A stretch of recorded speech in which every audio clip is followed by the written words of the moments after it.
Are you ready to have your day broken?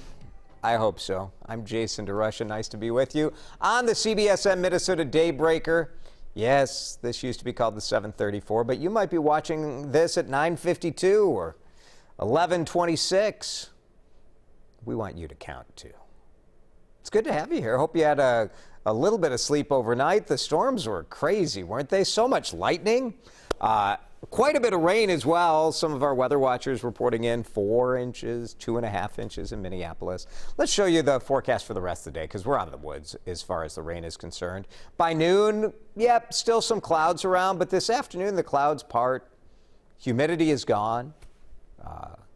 This is a pretty great day, don't you think? 80 degrees by 4 this afternoon. Mike Augustinak said this is the perfect patio night. So, of course, I have reservations on a patio for tomorrow when it'll be 87 and humid. It's terrific.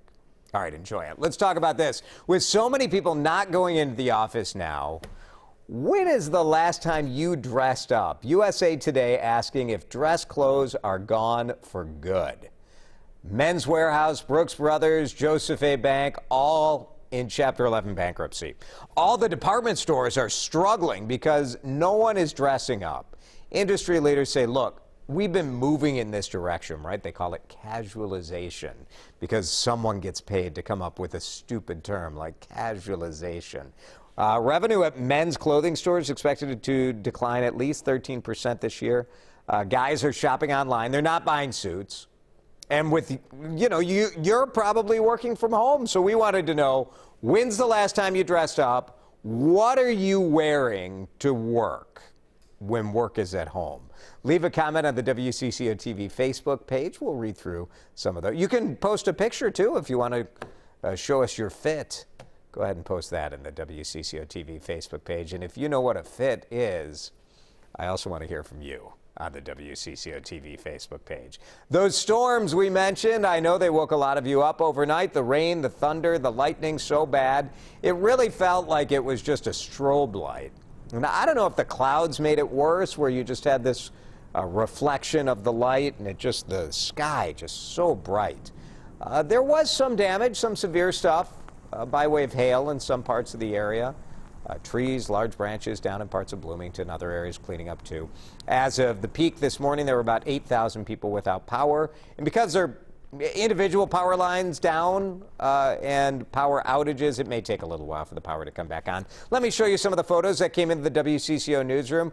This video, pretty cool from Matthew here. Yeah, that's in St. Paul, the Mounds neighborhood. He said it's the most incredible lightning he's ever witnessed. Yeah. Pretty wild. Thanks, Matthew. Casey sharing this hail from Loretto. That's 2.5 inches. That's like, what would we call that? That's not quite softball size, but it's hen egg size is what Mike tells me. Yeah, that's crazy. More Loretto footage. Loretto, you've got this storm covered. We are I know you've tagged all these other TV stations, but we know, Alexandra, you're about WCCO and Loretto. Very good. Thank you, Alexandra. And then Lori sharing this picture. Boy, in Buffalo, Minnesota, the whole backyard was flooded. She said it went all the way to the house. So quite a night. Good thing Lori's flooding is receding. Let's bring you up to date on some of the other headlines today. President Donald Trump back at the White House this morning. He spent the weekend at his New Jersey Golf Club, where he signed 4 executive actions aimed at economic relief. Whether or not he has the authority to do this stuff, well, we'll see. The actions would defer the payroll tax and student loans until next year, ask the government to look for ways to address evictions, and cuts the from one perspective, it cuts the unemployment benefits from the $600 a week to $300, asks the state for another $100 for the states to kick that in. Another perspective is currently the benefit is $0. So the president's saying he wants to see $400. Legal scrutiny for sure is coming. The power to tax and spend lies with Congress. So can a president do this? Democratic leaders calling it a pre-election ploy that would burden cash-strapped states. May well be a negotiating ploy as the president forcing Congress to work it out. A new CBS News poll finding more Wisconsin voters are saying they are on Team Biden. The poll showing Joe Biden with a 6-point lead over President Donald Trump. Potential voters said in this CBS News YouGov poll that they thought Biden would do a better job at handling the COVID outbreak. CBS News poll also showing Biden leading in Pennsylvania, but these polls are still very early, and President Trump wasn't polling ahead in Wisconsin, and he ended up winning. Both states very important to Trump's win in 2016. Tomorrow, Minnesotans, some will go to the polls. Some of you have already been voting. Absentee voting has been very popular this year because of the pandemic. If you do have one of those absentee mail-in ballots, it must be postmarked by tomorrow to be counted. You can also drop it off at a voter and election center today or by 3 p.m. tomorrow. Don't bring it to your local polling place. Bring it to the city elections office in your hometown. The already limited Gopher season might be over before it even starts. Just last week, the Gophers released this 10-game schedule, conference games only, and some of us thought, really? Is this really going to happen? And they even warned releasing the schedule doesn't guarantee that they're going to play it. And now comes news that U of M President Joan Gable and the other Big Ten presidents met yesterday to talk about what they should do.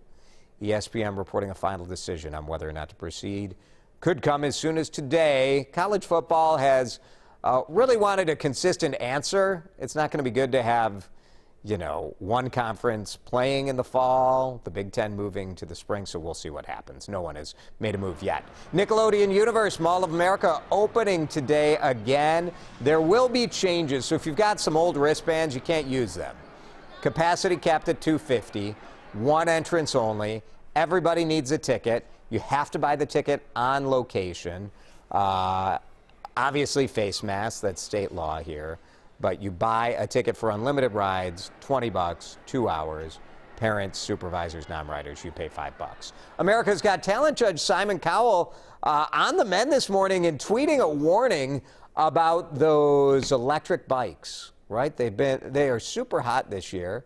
Simon Cowell, he's 60 years old, but he's in good shape. So he's testing out an electric bike in his courtyard, which is what you have when you were the guy who created American Idol, and you're one of the producers on America's Got Talent. This guy has more money than he knows what to do with, and hopefully has good insurance because he had to have surgery overnight after he broke his back falling off that electric bike. He's still under observation, expected to recover fine. America's Got Talent has their first live show tomorrow, so he was supposed to be back for that. We'll see. Jason Derulo, not me, Jason Derulo and Will Smith are making the internet, well, sort of cringe with their latest viral video. Set it up. What we're going to get your swing right. So set it up. You got to set it right to the ball. Bend your knees a little bit. Wait, hold it. Don't swing yet. Oh, God! You can put some ice on that. Oh no. I mean, this is obviously a prank, right? Come on. Jason Derulo, who I follow on TikTok, he's kind of had a whole career as a little TikTok star. Remember this on April? You may not remember this, like you're all following TikTok and Jason Derulo like crazy. But yeah, he was trying to eat corn off a power drill and he ripped his teeth out. Not really, but pretend for the TikToks. Good stuff. Will Smith, Jason Derulo. There you go. Jason DeRusha. All right, let's get back to our talker today. It's about what are you wearing, which it feels kind of creepy the way I say that. Sorry. Yeah, we're asking people what are you doing for quarantine? Here's Patrick Coleman, who started quarantine wearing polo shirts and jeans to work, and now it's t-shirts and jeans or shorts. Yeah, you're in your house. Why not, right? Here's Tamara Eklund, dressing up tomorrow for the first pandemic patio dining. Tamara is always well-dressed. But yeah, when you're at home all this time, going to Colita, haven't been to their patio yet. I hear it's great. I love Colita. Andrea Spencer put on makeup for the first time in 6 months yesterday for a Zoom baby shower, otherwise only dressed up once for a family funeral. Yeah, I think that's where a lot of people are at, right? It's bad news if you work at a clothing store and you're trying to sell dresses or whatever. Annette says August 5th. for the birthday. No makeup, shorts and t-shirts. That's what she's wearing to work. And then finally, here's Jackie working from home wearing yoga pants and a t-shirt. I don't know. I mean, I wear a suit every day. Should we just what do you think? Should we just get rid of this tie? Problem is, what do I do with the microphone? Forget it. You guys are wearing yoga pants and just done with this. That's it. That's the Daybreaker. See you later.